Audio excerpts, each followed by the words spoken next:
तो आज बात करते हैं मेंस सेक्सुअल हेल्थ के बारे में, पुरुषों की सेक्सुअल हेल्थ के बारे में। आज के एपिसोड में आपको वो सब कुछ बताऊंगा जो आप हमेशा से अपने सेक्सुअल हेल्थ के बारे में जानना चाहते थे, लेकिन आप कहीं ना कहीं झिझकते थे। Everything you wanted to know about sexual health but were afraid to ask. एक सरप्राइजिंग फैक्ट आपके साथ शेयर करूंगा। आपकी पेनिस की सेंसिटिविटी, आपके लिंग की सेंसिटिविटी 25 साल के उम्र के बाद डिक्लाइन करना शुरू कर देती है। यही नहीं दोस्तों, आप साइंस के पर्सपेक्टिव से देखेंगे तो इसके बाद आपके टेस्टोस्टेरोन लेवल्स, जो कि आपके सेक्स हार्मोन्स है, ये भी कम हो जाते हैं। आपके जो लिंग के मसल्स है, जिसको हम इरेक्टाइल मसल्स बोलते हैं, इनका भी एट्रोफी शुरू हो जाती है। और इसके बाद आपके शरीर में कई सारे फिजियोलॉजिकल चेंजेस होते हैं, बायोलॉजिकल चेंजेस होते हैं, जिसके बारे में आपको पता ही नहीं है और किसी ने आपको एडुकेट नहीं किया। वो आज मैं कोशिश करूंगा। सच तो ये है दोस्तों कि आपका जो लिंग है, आपका जो पेनिस है, जो आप बाहर देखते हैं, ये आपकी सेक्सुअल सिस्टम का सिर्फ 50% है। 50% आपके बॉडी के अंदर है। लेकिन एक चीज क्लियर है दोस्तों, आपकी सेक्सुअल हेल्थ 100% अफेक्ट करती है आपके मेंटल, आपके इमोशनल और आपके फिजिकल स्टेट से। जब हम सेक्सुअल हेल्थ की बात करते हैं दोस्तों, तो एक चीज समझना है, सेक्स सिर्फ आपके प्लेजर और आपके फन और आपकी फैंटेसी के लिए नहीं है। आपकी सेक्स या आपका सेक्सुअल हेल्थ आपके रिप्रोडक्शन सिस्टम को भी अफेक्ट करता है। इसकी वजह से ये सिविलाइजेशन के ऊपर भी इम्पैक्ट करता है। ये आपके हेल्थ को बहुत डायरेक्टली इम्पैक्ट करता है। जब आप रेगुलर कंसिस्टेंट प्लेजरेबल सेक्स करते हैं तो आपका ब्लड फ्लो बढ़ता है दोस्तों, आपकी इम्यून सिस्टम स्ट्रांग होती है क्योंकि आपके एंटीबॉडी लेवल्स बढ़ जाते हैं, आपके हार्मोन लेवल्स बैलेंस्ड रहते हैं और स्ट्रांग रहते हैं। लेकिन दोस्तों, आज हम इंडियंस हमारे सेक्स को एंजॉय नहीं कर रहे। सिर्फ पुरुष नहीं, महिलाएं भी। हमारे इंडियंस की सेक्स लाइफ और सेक्सुअल हेल्थ डेंजर में है। और आप जानते हैं मैं क्या बोल रहा हूं, आपकी भी सेक्स लाइफ कहीं ना कहीं स्ट्रगल कर रही है। प्रॉब्लम यह है दोस्तों कि वो स्ट्रगल तो कर रही है, लेकिन आप इसको इग्नोर कर रहे हैं। आप शेम में और शर्म में जी रहे हैं, और आप इस शर्म और शेम के कारण आपको बहुत पेन भी हो रहा है, जो आप दबा के खुद घूट के पी रहे हैं। इतना पेन है कि आप इसको अपने पार्टनर के साथ भी शेयर नहीं कर रहे। एंड दोस्तों, इसकी वजह से ये जो आपकी पुअर सेक्स लाइफ है, आपके सेक्सुअल हेल्थ को भी इम्पैक्ट कर रही है, आपके मेंटल हेल्थ को भी इम्पैक्ट कर रही है और आपके इमोशनल हेल्थ को भी इम्पैक्ट कर रही है। आज हम सेक्स नहीं, सेक्सुअल हेल्थ की बात करेंगे। जब हम सेक्सुअल हेल्थ की बात करते हैं या बैड सेक्सुअल हेल्थ की बात करते हैं, हम एसेंशियली 3 चीज की बात करते हैं। सबसे पहला, जिसको हम इरेक्टाइल डिसफंक्शन बोलते हैं। आप अपने लिंग को खड़ा भी नहीं कर पाते, और अगर खड़ा कर पाते तो उसको आप खड़ा रख नहीं पाते, ये सून वीक हो जाता है। इसकी वजह से जब आप पेनिट्रेटिव सेक्स करने की ट्राई करते हैं, ये वजाइना में पेनिट्रेट ही नहीं कर पाता है, या अगर वजाइना में पेनिट्रेट करता है वह बहुत देर तक रह नहीं पाता। इससे आपकी सेक्सुअल डिससैटिस्फैक्शन बहुत ज्यादा बढ़ जाती है और आपको बहुत शर्मिंदी महसूस होती है। इसकी वजह से आपके पार्टनर भी सेक्स में इंटरेस्ट खो देते हैं। दूसरा, हम बात करेंगे प्रीमेच्योर इजैक्यूलेशन की। आप सेक्स तो कर रहे हैं, लेकिन विद इन सेकेंड्स आपके स्पर्म्स निकल जाते हैं। आप चाहते तो है आप और ज्यादा सेक्स करें आपके पार्टनर के साथ, लेकिन क्योंकि आपके स्पर्म्स निकल जाते हैं, आप क्लाइमैक्स हो जाते हैं, आप बेड में ज्यादा देर तक लास्ट ही नहीं कर सकते। ये बहुत बड़ा रीजन है दोस्तों सेक्सुअल डिससैटिस्फैक्शन का, आपके लिए और आपके पार्टनर के लिए भी दोस्तों। तीसरा, हम बात करेंगे पेरोनीज डिजीज की। जब आपका लिंग बेंड हो जाता है, ये एक कंडीशन है जिसकी वजह से आपकी सेक्सुअल हेल्थ तहस नहस हो जाती है।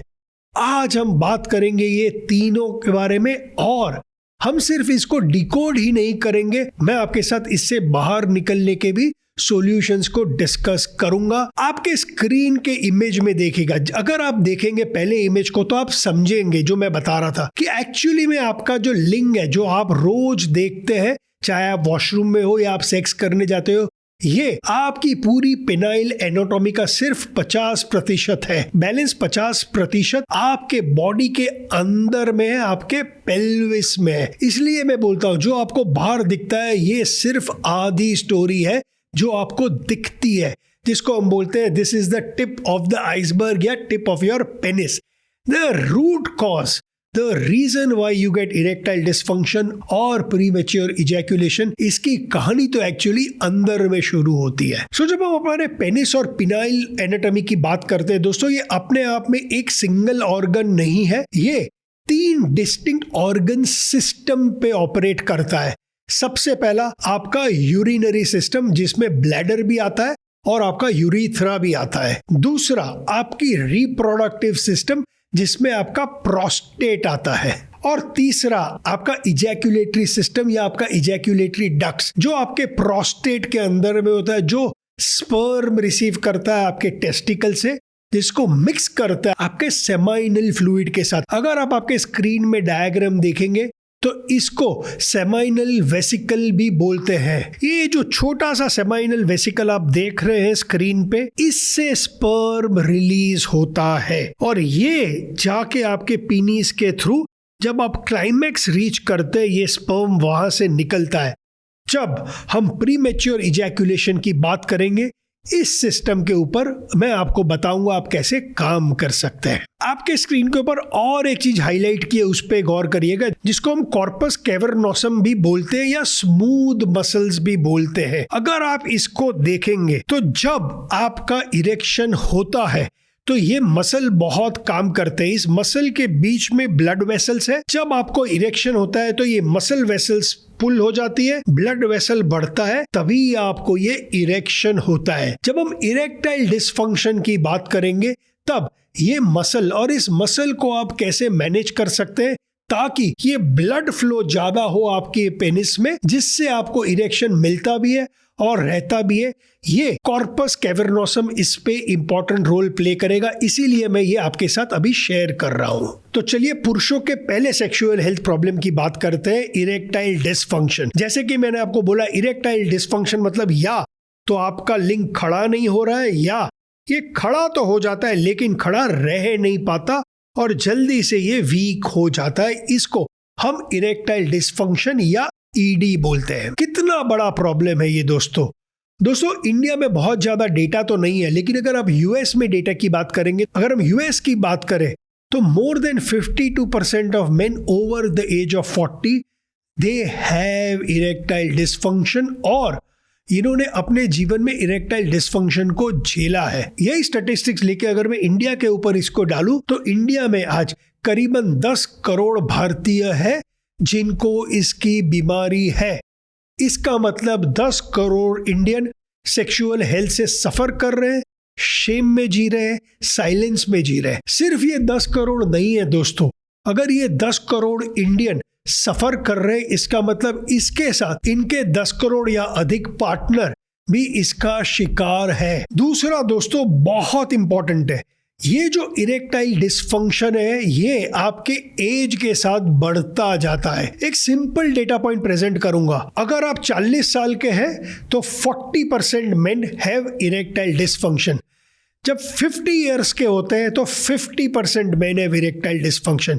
जब आप 60 साल के हैं तो 60% मेन हैव इरेक्टाइल डिसफंक्शन, और अगर आप 70 इयर्स के हैं तो 70% of the men at the age of 70 have a problem of getting it up and not keeping it up. उनकी सेक्स लाइफ बहुत प्रॉब्लम्स में है दोस्तों। एक लिंक शेयर कर रहा हूं, उसको आप क्लिक करिएगा। इसको हम IIEF भी बोलते हैं। IIEF मतलब international index of erectile function. इसमें 6 क्वेश्चंस होते हैं। ये 6 क्वेश्चंस को आप आंसर कर सकते हैं ऑनेस्टली। एक स्कोर आएगा और इस स्कोर से वो बताएंगे कि ये बीमारी इरेक्टाइल डिसफंक्शन की किस लेवल पे और कैसे प्रोग्रेस कर रही है। सबसे पहला, आप कितनी कॉन्फिडेंस से बोल सकते हैं कि आपको इरेक्शन आता भी है और रहता भी है। दूसरा, जब सेक्सुअल सेटिस्फैक्शन से आपको इरेक्शन हुआ, क्या ये इरेक्शन पेनिट्रेशन के लिए इनफ था? तीसरा, जब आप पेनिट्रेशन कर रहे थे, क्या आपने आपके इरेक्शन को मेंटेन रखा और पेनिट्रेट कर पाए? चौथा, आपके सेक्सुअल इंटरकोर्स में क्या आपका इरेक्शन कंसिस्टेंटली रहा?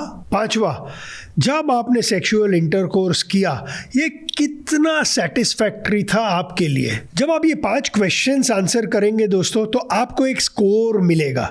इस स्कोर के हिसाब से ये जो डायग्राम आप देख रहे हैं आपके स्क्रीन में, ये आपको बताएगा कि क्या आपको ईडी का प्रॉब्लम है या नहीं। दूसरा, अगर है तो ये मिनिमल है, मॉडरेट है या आपको कंप्लीट इंपोर्टेंस है, जो एक ईडी का एक्सटेंडेड और एक्सट्रीम व्यू होता है, आप इंपोर्टेंट हो जाते हैं। लेकिन आप सोच रहे हो कि प्रशांत, ये इरेक्टाइल डिसफंक्शन होता क्यों है? दोस्तों, इसकी 2 रीजन है। सबसे पहली, जिसको मैं फिजियोलॉजिकल या बायोलॉजिकल बोलता हूं, जिसके लिए मैंने आपको पूरी पिनाइल एनाटॉमी समझाई थी और उसके बारे में भी बात करेंगे। दूसरा दोस्तों, ये बहुत ज्यादा साइकोलॉजिकल भी होता है, जिसको हम परफॉर्मेंस प्रेशर भी बोलते हैं। आप सोच रहे होंगे प्रशांत, मेरे को इरेक्टाइल डिसफंक्शन तो है, लेकिन पता कैसे चलेगा कि ये फिजियोलॉजिकल है कि ये साइकोलॉजिकल है? दोस्तों, बहुत सिंपल है। अगर आप नॉर्मल लाइफ में मास्टरबेट करते हैं और मास्टरबेशन के टाइम में आपका इरेक्शन नॉर्मल होता है, आपको कोई प्रॉब्लम नहीं होता है, लेकिन जब आप पेनिट्रेटिव सेक्स करने जाते हैं तब आपको ईडी का प्रॉब्लम होता है, इसका मतलब ये फिजियोलॉजिकल है, ये साइकोलॉजिकल नहीं है। दोस्तों, आज की दशक में और एक प्रकार का इरेक्टाइल डिसफंक्शन बहुत कॉमन है, स्पेशली यंग और यूथ में, जिसको मैं बोलता हूं पॉर्न इंड्यूस्ड इरेक्टाइल डिसफंक्शन या PIED। आजकल पॉर्न बहुत इजीली अवेलेबल है सोशल मीडिया में और इंटरनेट के ऊपर। बहुत सारे यंग मेन एंड विमेन बहुत इजीली अराउज हो जाते हैं जब ये पॉर्न देखते हैं या एक्सट्रीम वर्जन ऑफ पॉर्न देखते हैं। उस टाइम में बहुत स्ट्रॉन्ग इरेक्शन होता है, फिर ये लोग जाके इजैक्यूलेट कर लेते हैं। उनकी ब्रेन ट्रेन हो रही है certain kind of visual imagery और वॉइसेस के लिए टू गेट एन इरेक्शन। जब ये लोग अपने पार्टनर के साथ सेक्स करने जाते हैं तो इनको बहुत बड़ा प्रॉब्लम होता है, क्योंकि ब्रेन कहीं ना कहीं वायर्ड हो गई है एक सर्टेन लेवल के लिए, एक सर्टेन अराउजल थ्रेशोल्ड के लिए। जब ये एक्चुअल में रियल सेक्स करने जाते हैं तो रियल सेक्स से इनका इंटरेस्ट ही कम हो जाता है, इनकी इंटीमेसी ही कम हो जाती है, क्योंकि वो रियल सेक्स में वो जो पॉर्न में उन्होंने जो सेक्स देखा है वो खोजते हैं। और जैसे कि हर एक सिनेमा में होता है, वो एक एग्जैजरेटेड वर्जन होता है आपकी सेक्सुअल फैंटेसीज का। रियल सेक्स दोस्तों ऐसे नहीं होता है। तो इसका क्योर क्या है दोस्तों? क्योर के पहले आपको ये समझना है कि ये इरेक्शंस आते कैसे हैं। इरेक्शन दोस्तों तभी शुरू होते हैं जबकि आपका बॉडी एक रेस्ट और रीसेट जोन में हो, जब आप काम हो, कहीं ना कहीं उस कामने से आपका सेक्सुअल एनकाउंटर शुरू होता है। इसको साइंस में हम बोलते हैं कि erections are caused by the parasympathetic nerves. Parasympathetic मतलब रेस्ट वाली सिस्टम, जब आप काम होते हैं। जब आप काम होते हैं दोस्तों, फिर चाहे आपके पार्टनर को देख के, उनके कपड़ों को देख के, उनके मूड को देखते, या वो ऐसा कोई नॉइस करते हैं जो आपको इशारा देता है कि यार मूड है, या कोई टैक्टाइल रीजन, कोई टैक्टिक्स की वजह से कहीं ना कहीं आपको लगता है अब आपको सेक्स करना है आपके पार्टनर के साथ, कहीं ना कहीं ये आपके माइंड में शुरू होता है। और जब ये आपके ब्रेन में शुरू होता है और आप फोर प्ले में लगते हैं, तब जाके आप स्टिम्युलेशन महसूस करते हैं। जब आप ये स्टिम्युलेशन महसूस करते हैं तो आपकी नर्व्स नाइट्रिक ऑक्साइड सिक्रीट करती है। दोस्तों, ये नाइट्रिक ऑक्साइड एक ऑन ऑफ स्विच है। जब हम इसके क्योर के बारे में बात करेंगे, काफी सारे क्योर में ये नाइट्रिक ऑक्साइड बहुत बड़ा रोल प्ले करेगा। जैसे ही नाइट्रिक ऑक्साइड की स्विच ऑन हो जाती है, ये नाइट्रिक ऑक्साइड आपके ब्लड वेसल में जाता है, वहां पर ये ट्रिगर करता है और नाइट्रिक ऑक्साइड को सीक्रीट करने के लिए, जो ट्रिगर करता है आपकी ब्लड वेसल को और नाइट्रिक ऑक्साइड रिलीज करने के लिए। अगर ये सिस्टम है तो फिर ये सिस्टम क्यों हर बार काम नहीं करती है? इसकी वजह है दोस्तों एक एंजाइम है हमारे बॉडी में जिसको हम PDE बोलते हैं या फॉस्फोडाइस्ट्रेस बोलते हैं। जब इसका ब्रेकडाउन होता है, PDE का ब्रेकडाउन होता है, तो आपका लॉस ऑफ इरेक्शन होता है। जब हम इसके क्योर के बारे में बात करेंगे, हम उन चीजों के बारे में बात करेंगे जिससे कि इस ब्रेकडाउन को हम रोक सके, ताकि आप आपका इरेक्शन को मेंटेन कर सके। तो इरेक्शंस का कम होने की वजह एक ही है, आपकी PDE का ब्रेकडाउन। सो दोस्तों, बात करते हैं आपको अगर ED है, चाहे वो माइल्ड हो, मॉडरेट हो या सीवियर हो, आप इससे कैसे बाहर आ सकते हैं। सबसे पहला, अगर ये माइल्ड है और ये जस्ट शुरू हो रहा है तो आप एक सेक्स थेरेपिस्ट के पास जा सकते हैं। दोस्तों, उनके पास बहुत सारे साइकोलॉजिकल टूल्स है जो कि आपको इस शर्म से, इस शेम से बाहर कर देंगे, ताकि आपको नेचुरली इरेक्शन हो। अगर आपको बहुत ज्यादा शर्म आती है सेक्स थेरेपिस्ट से अपनी सेक्स लाइफ डिस्कस करने के लिए, आप अपने पार्टनर के साथ भी डिस्कस कर सकते हैं। अगर इसमें भी आपको प्रॉब्लम है दोस्तों, तो आपका बेस्ट फ्रेंड है दवाई। आज दोस्तों इरेक्टाइल डिस्फंक्शन को दूर करने के लिए आप वायग्रा भी ले सकते हैं, जिसके काफी जेनरिक वर्जन्स भी अवेलेबल है, या आप टेडाफिल भी ले सकते हैं। ये दोनों अलग अलग किस्म की दवाइयां हैं, दोनों के साइड इफेक्ट्स थोड़े अलग है, लेकिन दोनों बहुत इफेक्टिवली काम करती है। इनका एक ही काम है दोस्तों, इनका काम है ये जो पीडीई है इसका ब्रेकडाउन को रोकना, एक्स्ट्रा नाइट्रिक ऑक्साइड बनाना, जिससे कि आपके पेनिस में ब्लड फ्लो ज्यादा होता है। अगर आपने कभी वायग्रा या टेडाफिल ली है तो आपने एक चीज नोटिस की होगी दोस्तों, सबसे पहला कि आपके इरेक्शन बहुत स्ट्रांग भी होते हैं और ये ज्यादा देर तक लास्ट भी करते हैं। लेकिन दूसरा, आप एक्चुअली देखेंगे आपका पेनिस काफी मोटा हो जाता है, क्योंकि एक्सेस ब्लड फ्लो जो आ रहा है, ये मसल्स और एक्सपैंड हो रहे हैं। तो इसके दोनों एडवांटेज है, stronger erections and stronger penis, both could be great for your partner. जब हम वायग्रा की बात करते हैं दोस्तों, जो लोग वायग्रा लेते हैं आप देखेंगे जैसे ही वो लोग वायग्रा लेते हैं आधा एक घंटे में कुछ ना कुछ उसके विजन में चेंजेस आना शुरू होते हैं। इसकी वजह दोस्त ये है, जब हम लोग ने पीडीई की बात की थी दोस्तों, पीडीई 6 आपके आई में होता है। जब आप ये वायग्रा लेते हैं और ये पीडीई का ब्रेकडाउन रोकता है, ये ना सिर्फ पीडीई 5 का ब्रेकडाउन रोकता है, लेकिन ये सारे पीडीई के ऊपर इम्पैक्ट करता है, जिसकी वजह से कहीं ना कहीं आपकी विजन में इश्यूज आते हैं, बट ये बहुत टेम्पररी होते हैं। दूसरा दोस्तों, बहुत जनों को थोड़ा बैक पेन भी होता है जब वायग्रा लेते हैं। इसकी वजह है दोस्तों पीडीई 11 जो आपके बैक में होता है, लेकिन ये दोनों बहुत ही टेम्पररी मेजर है। एक बहुत इंटरेस्टिंग स्टोरी शेयर करूंगा वायग्रा के डिस्कवरी की। दोस्तों, वायग्रा ओरिजिनली बनाई गई थी ब्लड प्रेशर को कम करने के लिए, ब्लड प्रेशर की ये मेडिकेशन थी। तो जब इसका रिसर्च करते ये लोग दो ग्रुप के इंसान लेते हैं, एक को ये वायग्रा दी और एक को प्लेसिबो दिया। एक उन्होंने यूनिक चीज देखी कि जिनको इन्होंने एक्चुअली में वायग्रा दी थी उनको इरेक्शंस होने लगे और रहने लगे, और प्लेसिबो में कोई इरेक्शंस ही नहीं थे। जैसे जैसे स्टडी आगे बढ़ी, अनफॉर्चुनेटली दोस्तों ये मेडिकेशन ब्लड प्रेशर के लिए जरा भी काम नहीं कर पाई, और इसके जो मेकर थे फाइजर, उनको बहुत बड़ा लॉस सफर करना पड़ा। लेकिन जब ये रिसर्च ये लोग बंद कर देते तो ये सारी दवाइयां ये लोग वापस मंगाते हैं जिनको इन्होंने दी थी। इंटरेस्टिंगली इन्होंने देखा कि जिनको इन्होंने वायग्रा दी थी वो लोग इसको रिटर्न ही नहीं कर रहे थे, और जब इनको प्रोब किया गया, भाई रिसर्च बंद हो गया, अब तो वापस दो, बोला मैं नहीं दूंगा, इससे मेरी सेक्स लाइफ सुपर्ब हो गई है। तब फाइजर को पता चला कहीं ना कहीं इसमें ये एक जादू है कि इससे ये इरेक्शन कंटिन्यूअसली रहते हैं और आगे जाके ये इरेक्टाइल डिस्फंक्शन के लिए काम आ सकती है। फिर वायग्रा को उन्होंने ईडी के लिए रिसर्च किया, स्टडी की, सारा प्रोसेस रन किया, और आज अपने आप में वायग्रा एक 25,000 करोड़ बड़ी मार्केट है। इतनी बड़ी मार्केट हो गई सिर्फ एक एक्सीडेंट की वजह से, दिया था ब्लड प्रेशर की वजह से, लेकिन इसकी वजह से लोगों को इरेक्शंस आना शुरू हो गए और इतनी बड़ी समस्या वर्ल्ड की कंप्लीटली क्योर हो गई। अनबिलीवेबल स्टोरी दोस्तों।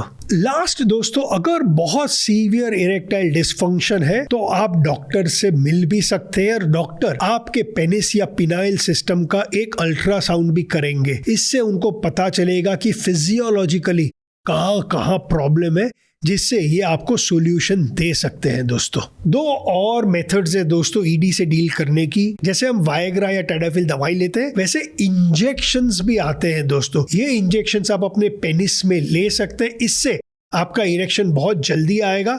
तो कहीं ना कहीं बहुत जन इसको भी यूज करते हैं, इसकी इम्पैक्ट भी ज्यादा स्ट्रांग रहती है और लास्टिंग भी रहती है। चौथा, अगर आप बहुत ओल्डर है और आपको सेक्स बहुत अच्छा लगता है और आपकी सेक्स लाइफ बहुत एक्टिव है, लेकिन आपको सीवियर ईडी है, तो आज दुनिया में आपको पिनाइल प्रोस्थेटिक्स भी मिलते हैं। आपके स्क्रीन पे देखिए, ये एक बहुत इंटरेस्टिंग तरह का सिस्टम होता है जो ये लोग डाल देते हैं आपके बॉडी के अंदर। ये जो आपको बलून जैसा पंप दिख रहा है, उसको आप अपनी मर्जी से दबा सकते हैं। जैसे जैसे आप दबाएंगे तब तक ये प्रोस्थेटिक से आपको इरेक्शन मिलेगा। और इंटरेस्टिंग थिंग है प्रोस्थेटिक की कि ये प्रोस्थेटिक में आपको जब चाहे आप इरेक्शन कर सकते हैं, जितनी समय के लिए चाहे तब तक आप कर सकते हैं, और अगर आप चाहें तो आपके क्लाइमैक्स को आप डिले भी कर सकते हैं। हाँ दोस्तों, यहाँ पहुंच गई है सेक्सुअल हेल्थ की दुनिया। तो दोस्तों, इसमें शर्म करने की कोई जरूरत नहीं है। चाहे थेरेपिस्ट हो, चाहे दवाई हो, पीनाइल अल्ट्रासाउंड हो, इंजेक्शंस हो या प्रोस्थेटिक्स हो, आप किसी की भी मदद ले सकते हैं ईडी को दूर करने के लिए। दोस्तों, यहाँ पर और एक चीज की बात करूंगा मैं, रोल ऑफ टेस्टोस्टेरोन की बात करूंगा। जब भी हम मेन की सेक्सुअल हेल्थ के बारे में बात करेंगे, टेस्टोस्टेरोन के बारे में बात करना इंपॉर्टेंट है, क्योंकि ये हम मेल का प्राइमरी सेक्स हार्मोन है और ये क्रूशियल है कि ये नॉर्मल लेवल्स में रहे, ताकि आपकी सेक्सुअल डेवलपमेंट और आपका सेक्सुअल फंक्शन अपने पीक पे रहे। जब हम प्यूबर्टी हिट करते हैं 14-15 साल की उम्र, 15 और 20 साल के एज में टेस्टोस्टेरोन लेवल बढ़ते हैं, जिससे आपकी ग्रोथ बढ़ती है, आपके पेनिस की ग्रोथ बढ़ती है, आपके बॉल्स की भी ग्रोथ बढ़ती है, आपका वॉइस डीपन होता है, आपका मसल मास बढ़ता है, आपके बॉडी के हेयर बढ़ते हैं। इसीलिए जब हम स्टेरॉइड्स की बात करते हैं, मसल बिल्ड करने की बात करते हैं, तब भी एक स्टेरॉइड की थेरेपी होती है, हम टेस्टोस्टेरोन के इंजेक्शन लेते हैं। ये सेक्सुअल हेल्थ के ऊपर भी इम्पैक्ट करता है और आपके मस्क्यूलर हेल्थ के ऊपर भी इम्पैक्ट करता है। और याद रखिएगा दोस्तों, जब मैंने आपके पिनाइल की एनाटॉमी दिखाई थी, उसमें भी मसल का इंपॉर्टेंट रोल है। जब आप एक अडल्ट लाइफ 18-20 साल के हो जाते हैं, टेस्टोस्टेरोन आपकी लिबिडो, जिसको कि हम सेक्स ड्राइव बोलते हैं, इसको मेंटेन करता है, आपके इरेक्शंस को नॉर्मल रखता है और ये इंश्योर करता है कि आपको नॉर्मल स्पर्म प्रोडक्शन हो आपके टेस्टिस से। इतना इंपॉर्टेंट रोल है टेस्टोस्टेरोन का। बहुत जन दोस्तों कंफ्यूज होते हैं कि हाई टेस्टोस्टेरोन मतलब ग्रेट सेक्स लाइफ। नहीं दोस्तों, ऐसा जरूरी नहीं है, लेकिन एक सर्टेन सेक्सुअल परफॉर्मेंस को मेंटेन करने के लिए एक मिनिमम टेस्टोस्टेरोन का थ्रेशोल्ड बहुत ही अनिवार्य है दोस्तों। अगर आपके टेस्टोस्टेरोन लेवल बहुत ज्यादा लो है तो ये डायरेक्टली आपके सेक्सुअल हेल्थ को इंपैक्ट करेगा। साइंस में हम इस डेफिशिएंसी को हाइपोगोनाडिज्म बोलते हैं। हाइपोगोनाडिज्म का मतलब आपका लिबिडो कम हो गया है, आपकी सेक्सुअल डिजायर कम हो गई है, और इसका रिफ्लेक्शन होता है बहुत कम इरेक्शंस आपको होते हैं। जब आप सोते हैं, नींद में भी आपको इरेक्शंस होते हैं, जिसको मॉर्निंग इरेक्शंस बोलते हैं, ये भी आपको नहीं होते हैं। इसका मतलब आपको इरेक्टाइल डिसफंक्शन होता है। तो लो टेस्टोस्टेरोन एक रोल प्ले करता है ईडी में। ये डायग्राम आपके स्क्रीन में देखेंगे तो आपको पता चलेगा कि टेस्टोस्टेरोन लेवल 20 साल की उम्र तक बढ़ते हैं, उसके बाद ये अपना पीक अचीव करते हैं और फिर during the rest of the period ये गिरते रहते हैं। दोस्तों, जब तक आप 60 साल की उम्र में पहुंचते हैं, आपके टेस्टोस्टेरोन या फ्री टेस्टोस्टेरोन लेवल जो आप 20 साल में थे उसके 50% हो जाते हैं। ऑलमोस्ट 20% ऑफ मेन ओवर 60 उनके टोटल टेस्टोस्टेरोन नॉर्मल रेंज से कम होते हैं।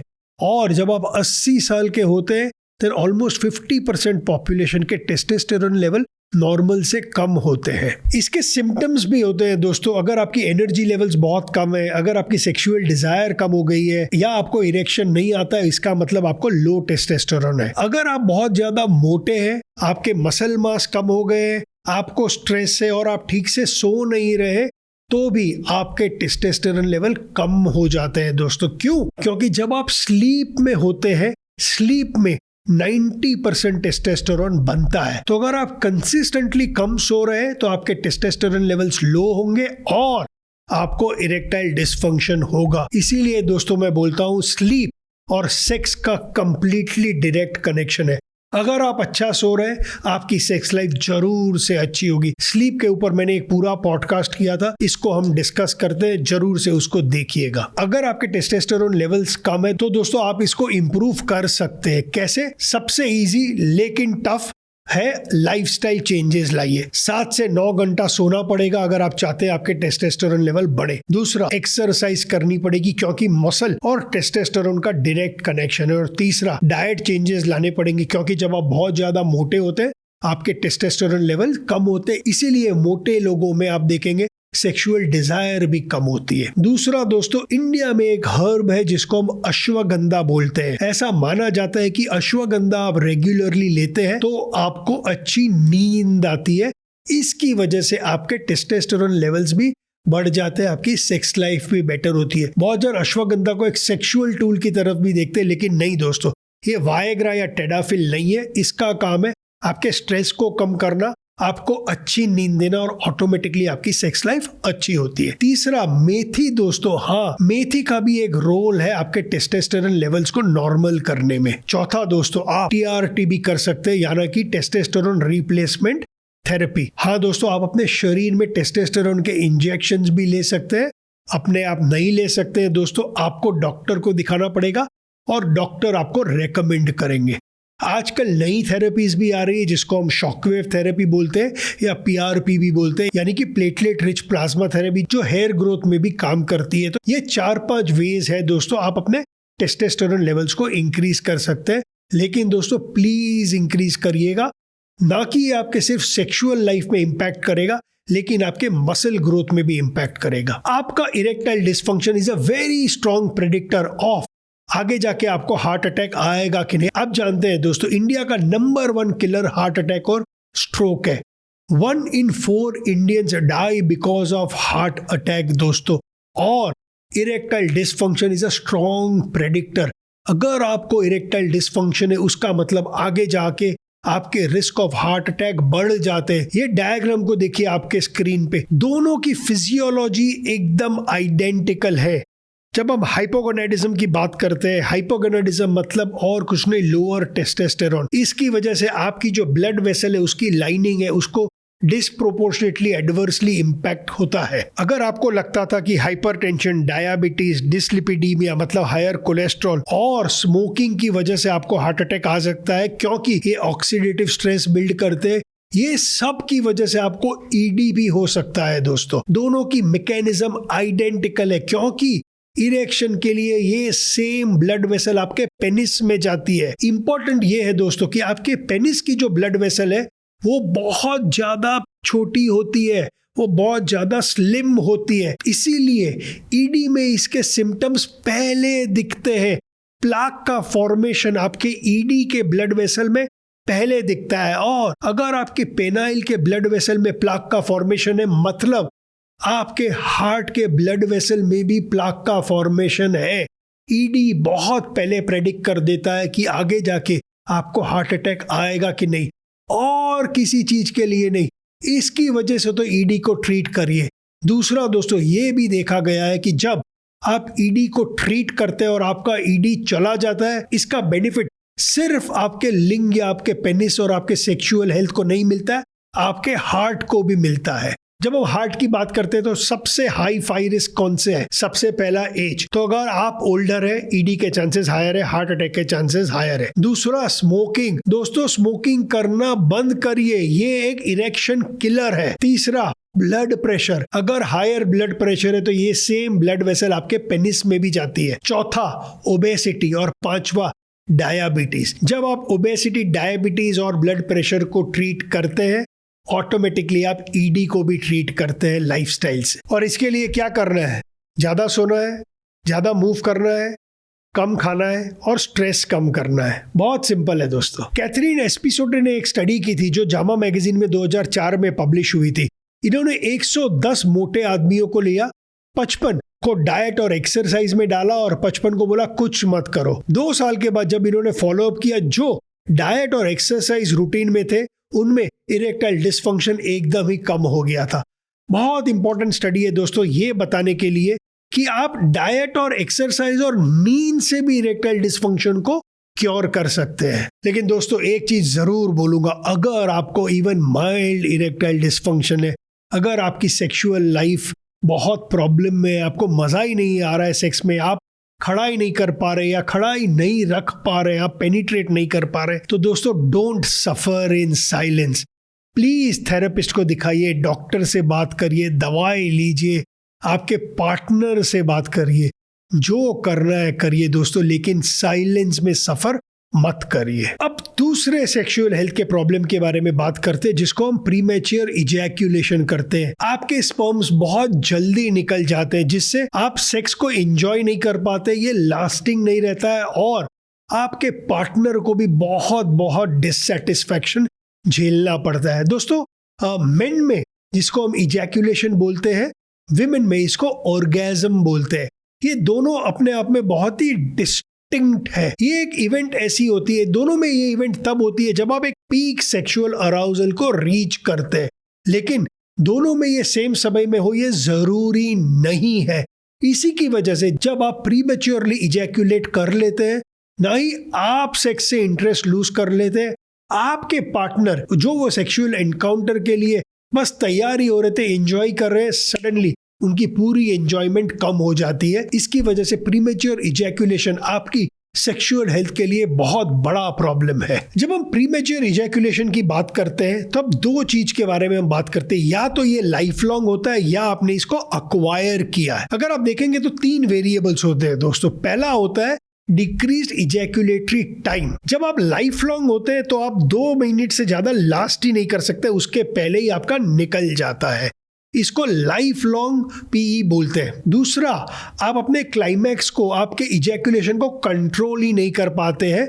आप ना तो इसको रोक पाते हैं, ना इसको स्लो डाउन कर पाते हैं, आप कंप्लीट कंट्रोल लूज कर देते हैं, ये फट से निकल जाता है। और तीसरा, ये आपको बहुत बॉदर करता है। अगर कोई बंदा आके बोलता है दोस्त मैं तो 30 सेकंड में मेरा निकल जाता है, लेकिन इससे मैं और मेरे पार्टनर बहुत खुश है, इसका मतलब उसको प्रीमेच्योर इजैक्यूलेशन की प्रॉब्लम नहीं है।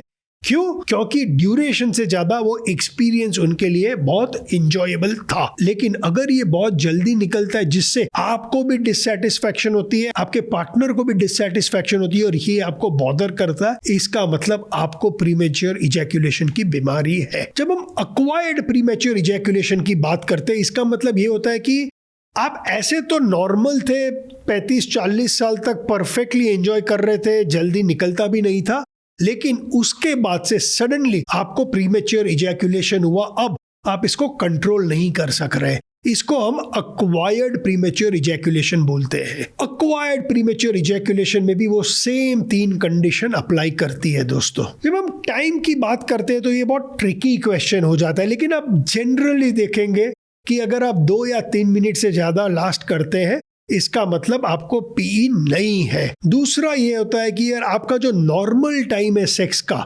उसका 50% से कम अगर होता है, इसका मतलब आपको अक्वायर्ड प्रीमेच्योर इजैक्यूलेशन है। सो नॉर्मली जब आप पेनिट्रेटिव सेक्स करते हैं, ये 10 मिनट चलता है, और उसके बाद आप over a period of time देखें कि ये 10 के जगह 5 मिनट से कम हो गया, इसका मतलब आपको प्रीमेच्योर इजैक्यूलेशन है। ये कितना बड़ा प्रॉब्लम है दोस्तों। Almost 1 in 3 men have some degree of ejaculatory dysfunction। कहीं ना कहीं उनको ये प्रॉब्लम है। दूसरा, ये बहुत प्रोमिनेंट है, लेकिन सिर्फ 9 से 10% आदमी इसकी थेरेपी सीख करते हैं, इसके बारे में कोई एक्शन लेते हैं। इसकी रियल रीजन है दोस्तों, हमें बहुत शर्म आती है अपने थेरेपिस्ट या डॉक्टर या पार्टनर को बोलने के लिए कि मुझे प्रीमेच्योर इजैक्यूलेशन है, मेरा जल्दी निकल जाता है और मुझे इसके बारे में कुछ करना है। तो अगर 30% लोगों को प्रीमेच्योर इजैक्यूलेशन की बीमारी है, सिर्फ 3% इसमें से इसके बारे में कुछ करते हैं या कोई एक्शन लेते हैं। बैलेंस 27% ऑफ द मेन वापस साइलेंस में सफर करते, कुछ नहीं करते, खुद की तो सेक्स लाइफ खराब करते, अपने पार्टनर की भी सेक्स लाइफ को तहस नहस करते हैं। इसकी वजह से भी बहुत सारे विमेन अपने पार्टनर के बाहर सेक्स को खोजते हैं, सेक्सुअल सेटिस्फैक्शन की तलाश में जाते हैं, और बहुत जन स्वाइप राइट करते हैं। लेकिन ये दोस्तों होता क्यों है और कैसे है? जब हम अक्वायर्ड प्रीमेच्योर इजैक्यूलेशन की बात करते हैं, जनरली इसके पीछे हार्मोनल इश्यूज होते हैं, चाहे प्रोलैक्टिन की बात करें, थायराइड हार्मोन की बात करें, या टेस्टोस्टेरोन की बात करें, जिसके बारे में हमने आगे बात की थी। जब आप लाइफ लॉन्ग प्रीमेच्योर इजैक्यूलेशन है, सबसे पहला इसके पीछे आपकी बायोलॉजी होती है। आपके टेस्टिस जो स्पर्म बनाते हैं वो बहुत ही ज्यादा सेंसिटिव होते हैं। बहुत जन ये सेंसिटिविटी के साथ बॉर्न होते हैं, और इसकी वजह से उनके लिए एक उपाय ये है, बहुत सारे आजकल over the counter numbing agent आते हैं जो आप अपने ग्लैंड पे लगा सकते हैं, आपके पिनाइल में लगा सकते हैं। इसमें जनरली दोस्तों लाइडोकेइन होता है जो आपको इस पी से बचा सकते हैं या आपके पी को डिले कर सकते हैं। ओवर द काउंटर लाइडोकेइन स्प्रे लीजिए, आपके पेनिस के ऊपर 10 या 15 minute before you engage in sexual activity लगा दीजिए, वाइप कर दीजिए, आपका प्रीमेच्योर इजैक्यूलेशन कम हो जाएगा या दूर हो जाएगा। दूसरी दोस्तों इसकी वजह होती है न्यूरोबायोलॉजिकल या न्यूरोट्रांसमीटर्स। मैंने आपको बोला सेक्सुअल एक्टिविटी शुरू होने के लिए हमारी पैरासिम्पैथेटिक नर्व्स का हमारी पैरासिम्पैथेटिक स्टेट में होना बहुत जरूरी है, काम स्टेट में होना जरूरी है। इसके लिए एक न्यूरोट्रांसमीटर है सेरोटोनिन, ये रिलीज होता है जब आपके बॉडी में सेरोटोनिन लेवल्स बहुत कम होते हैं।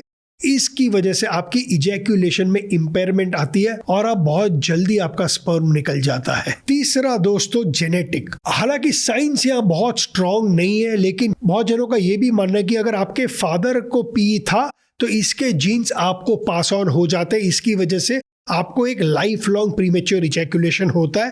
हालांकि अभी तक बहुत डेफिनेटिव साइंस इसके बारे में नहीं आया है। चौथा दोस्तों साइकोलॉजिकल है। अगर आप बहुत स्ट्रेसफुल लाइफ लिव कर रहे हैं over a period of time, तो फिर आपको एक साइकोलॉजिकल इंपेयरमेंट हो जाती है, जिसकी वजह से आप बहुत जल्दी आ जाते हैं, आपके स्पर्म बहुत जल्दी निकल जाते हैं। इसको मैं बोलता हूं कि आप इसको सैड एंक्रोनिम से देखिए। सैड मतलब स्ट्रेस, एंजाइटी और डिप्रेशन। अगर आपको बहुत ज्यादा स्ट्रेस है या बहुत ज्यादा एंशियस रहते हैं या आप थोड़े से डिप्रेस्ड है तो ये प्रॉब्लम आपको भी होगा। दोस्तों इसमें पॉर्न का भी बहुत बड़ा रोल है आपके प्रीमेच्योर इजैक्यूलेशन में। सबसे पहला तो बहुत ज्यादा मिस इन्फॉर्मेशन है पॉर्न के बारे में। आपको लगता है जो आप पॉर्न में देख रहे हैं वो सेक्स है, 90% ऑफ द टाइम वो नहीं होता है दोस्तों। अगर आपको प्रीमेच्योर इजैक्यूलेशन का प्रॉब्लम है तो आप क्या कर सकते हैं? आपके पास 5 ऑप्शन है दोस्तों। आपकी पहली लाइन ऑफ थेरेपी है लाइडोक्रीन स्प्रे। मैंने बहुत सिंपली एक्सप्लेन किया। इसको आप जब सेक्स के पहले 10 मिनट पहले आपके पेनिस पे स्प्रे करेंगे, ये पी को डिले करने में आपकी मदद करेगा। दूसरा दोस्तों, क्योंकि सेरोटोनिन एक इंपॉर्टेंट रोल प्ले करता है, एक SSRI एंटी डिप्रेसेंट आती है जिसको हम सेरोटोनिन रीअपटेक इनहिबिटर बोलते हैं। ये ऐसे तो एक एंटी डिप्रेसेंट है, ये भी आप ले सकते हैं पी को दूर करने के लिए, लेकिन क्योंकि इसको हम नाम देते हैं एंटी डिप्रेसेंट का, बहुत मेन इसको लेना पसंद नहीं करते हैं। बेस्ट तो ये है कि आप इसको रोज लीजिए, आस्ते आस्ते आपका पी कंप्लीटली क्योर हो जाएगा। लेकिन आप इसको ऑन डिमांड भी ले सकते हैं 6 या 8 घंटा सेक्स करने के पहले। तीसरी लाइन ऑफ एक्शन है दोस्तों सेक्स थेरेपी। हाँ दोस्तों, आप एक सेक्स थेरेपिस्ट के पास जा सकते हैं। ये थेरेपिस्ट है, आपके साथ आपके ब्रेन और आपके माइंड और आपके इमोशन के साथ प्ले करेगा, आपको बहुत काम भी बना देगा। ये प्रॉब्लम को थ्रू थेरेपी ट्रीट करेंगे दोस्तों। अगर आपको शर्म नहीं आती है तो सेक्स थेरेपिस्ट के पास भी आप जा सकते हैं। चौथा दोस्तों, 2 टेक्निक आप यूज कर सकते हैं, ये एक्सपीरियंस के थ्रू बहुत पॉपुलर हुई है। एक जिसको हम बोलते हैं स्टार्ट एंड स्टॉप टेक्निक। तो सेक्स को स्टार्ट करिए, जहां आपको लगता है कि आप इजैक्यूलेट करने वाले, स्टॉप हो जाइए, फोरप्ले करिए, एंजॉय करिए। थोड़ी देर के बाद वापस शुरू करिए। वापस आपको लगता है आप इजैक्यूलेट करेंगे, वापस स्टॉप कर दीजिए, वापस थोड़ा फोरप्ले करिए, थोड़ा एंजॉय करिए, वापस स्टार्ट करिए। तो स्टार्ट स्टॉप टेक्निक काम आ सकती है। दूसरी होती है दोस्तों जिसको हम स्क्वीज टेक्निक बोलते हैं। आपको जब लग रहा है कि आप आने वाले या आपके स्पर्म निकलने वाले जल्दी से, आपके पेनिस को स्टार्ट में ही इसको दबा दीजिए, उस ब्लड वेसल को ही दबा दीजिए, जिससे कि आपके स्पर्म बाहर नहीं जाते हैं। ये करने से स्पर्म अंदर नहीं जा पाएंगे, आप इजैक्यूलेशन को डिले कर पाएंगे। और दोस्तों और लास्ट है वाइब्रेटर्स। वाइब्रेटर्स दोस्तों सिर्फ महिलाओं के लिए नहीं है। आज आपको मेडिकल ग्रेड वाइब्रेटर्स भी मिलते हैं जिसको आप यूज कर सकते हैं आपके इजैक्यूलेशन को डिले करने के लिए। दोस्तों अगर आपको प्रीमेच्योर इजैक्यूलेशन का प्रॉब्लम है, शर्म की कोई बात नहीं है, काफी ऑप्शंस है इसको ठीक करने के लिए। क्यों? क्योंकि जब ये ठीक हो जाएगी, आपका सेक्स लास्ट भी करेगा, आपको मजा भी आएगा, आपके पार्टनर को भी मजा आएगा और आपकी सेक्सुअल सेटिस्फैक्शन भी बढ़ेगी और आपकी सेक्सुअल हेल्थ भी बेटर होगी। तो अगर आपको प्रीमेच्योर इजैक्यूलेशन है कोई भी एज ब्रैकेट में, प्लीज एक्शन लीजिए। तीसरा दोस्तों, जब हम सेक्सुअल हेल्थ की बात करते हैं तो हम पेरोनीज डिजीज की बात करते हैं। इसका मतलब आपका लिंग सबका नॉर्मल ऐसे रहता है, किसी में ये बहुत ही ज्यादा कर्वेचर हो जाता है और जब ये कर्वेचर हो जाता है तो पेनिट्रेशन में बहुत ज्यादा डिफिकल्टी होती है। इसकी वजह से सेक्सुअल सेटिस्फैक्शन भी कम हो जाता है और सेक्सुअल हेल्थ के भी प्रॉब्लम होते हैं। 80% लोगों में ये कर्वेचर डोर्सल होता है, ऊपर की तरफ होता है। इसकी दोस्तों शुरुआत होती है प्लैक के फॉर्मेशन से, क्योंकि आपके ब्लड वेसल में प्लाक जमा हो रहा है जो आप आपके स्क्रीन में देख रहे हैं। इसकी वजह से ये पेनिस को कर्व कर देता है और ये बढ़ता ही जाता है। जब ये 60 डिग्री से ज्यादा कर्व हो जाता है तब आप इंटरकोर्स नहीं कर पाएंगे, पेनिट्रेटिव सेक्स नहीं कर पाएंगे। अगर आपको पेरोनीज डिजीज है, चाहे वो 40% कर्वेचर हो, 50 हो, 60 हो, 70 हो, 80 हो, दोस्तों प्लीज एक अच्छे डॉक्टर को कंसल्ट करिए। इसमें मैं आपकी मदद नहीं कर सकता हूं, आपको सर्जिकल इंटरवेंशन की जरूरत पड़ेगी। मैं डॉक्टर नहीं हूं, मैं मेडिकल डॉक्टर नहीं हूं, लेकिन ये जरूर बोलूंगा अगेन कि डोंट सफर इन साइलेंट। चाहे आपको ईडी हो, प्रीमेच्योर इजैकुलेशन हो या पेरोनीज डिजीज हो, डॉक्टर से बात करिए और एक्शन लीजिए। दोस्तों मैं फिर बोलूंगा बोलने के लिए कि दोस्तों life without sex is not worth living.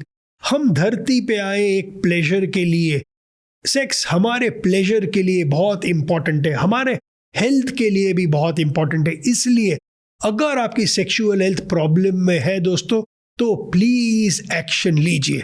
आज दोस्तों हमने सिर्फ मेन के सेक्सुअल हेल्थ की बात की, विमेन सेक्सुअल हेल्थ की बात हम आगे के एपिसोड्स में करेंगे। कितनी बड़ी है ये प्रॉब्लम आज दुनिया में, इसकी बारे में भी हम डिस्कस करेंगे। तो दोस्तों आज का अगर आपको एपिसोड पसंद आया, मैंने बहुत सारी ऐसी बातें की आपको एड्यूकेट करने के लिए, आपको अवेयर करने के लिए। मेरा सिर्फ एक पर्पस था आज के एपिसोड में कि बहुत बड़े मात्रा में इरेक्टाइल डिसफंक्शन, प्रीमेच्योर इजैकुलेशन के बारे में मैं अवेयरनेस स्प्रेड करूं। क्यों? क्योंकि ये दोनों प्रॉब्लम बहुत इजीली सॉल्वेबल है। आज दवाइयां है, थेरेपी है, बहुत कुछ आप कर सकते हैं। फिर क्यों मेरे मेन फ्रेंड्स क्यों सफ़र कर रहे हैं साइलेंस में? वो तो सफ़र कर रहे हैं, अपने पार्टनर को भी सफ़र करा रहे हैं। दोस्तों इसका बहुत इजी क्विक फिक्स है, अपनी सेक्सुअल हेल्थ को अपने हाथ में लीजिए। हाँ दोस्तों बताइएगा कैसा लगा आज का पॉडकास्ट आपको। इसके अलावा और कौन से प्रॉब्लम्स के बारे में आप जानना चाहते हैं, हेल्थ प्रॉब्लम्स के बारे में जानना चाहते हैं, कमेंट सेक्शन में जरूर मेंशन करिए। मैं इनके ऊपर भी आगे चल के पॉडकास्ट बनाऊंगा, एपिसोड्स बनाऊंगा। दूसरा दोस्तों एक रिक्वेस्ट है आपसे, प्लीज प्लीज प्लीज मेरे चैनल को सब्सक्राइब करिए। जितने ज़्यादा सब्सक्राइबर्स उतनी ज़्यादा मेरी रीच। मैं अपने पॉडकास्ट में फ्यूचर में गेस्ट्स को लाना चाहता हूँ, साइंटिस्ट को लाना चाहता हूँ ऑल ओवर द वर्ल्ड से, जिससे ना सिर्फ मैं सीखूं पर आपको भी सिखाऊं latest in science of health. दोस्तों तो प्लीज़ दोस्तों मेरे चैनल को सब्सक्राइब करें। और दोस्तों याद रखिएगा, सोच बदलो, सेहत बदलो, देश बदलो। जय हिंद।